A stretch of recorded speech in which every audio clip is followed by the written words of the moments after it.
Dadam beraman desa, uyda ham berib yuboradi.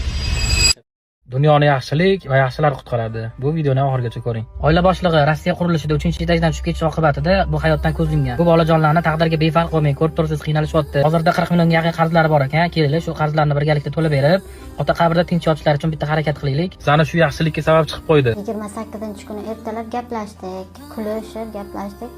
28-kuni ertalab tepaga 3-etajga chiqqan. Qarzni shu o'tirgan uylarimizni ta'mirlash uchun olgandik. O'zi yashash nasib qilmadi shu uylarda. U kishi qabrda yotarkan, zanjirband bo'lar ekan agar qarz bo'lsa, tepadan tushib vafot etdilar.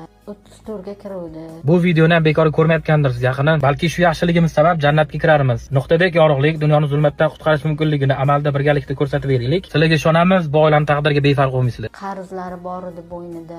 Hammasini qutulamiz desak, shu 38 million, 40 millionlar ketadi-da. Shu tugaydi-da shu bilan qarzi. Sizni ko'rib turgan akalarimiz bor, opalarimiz bor. Ular imkonidan kelib chiqib, yordam qo'lini cho'zishadi, ehson qilishadi, yaxshilik qilishadi. Shularni haqqiga boqib bersangiz. Ehsonchi akalarimiz dunyoda jannatlarda, qasrlarda yursin. Payg'ambarimiz umidlar bo'lsin. Sardor Rahmon akamiz qancha yaxshilik qilgan bo'lsa, shuncha ajr bo'lsin. Bu dunyoda hech qachon yomonlik bo'lmasin.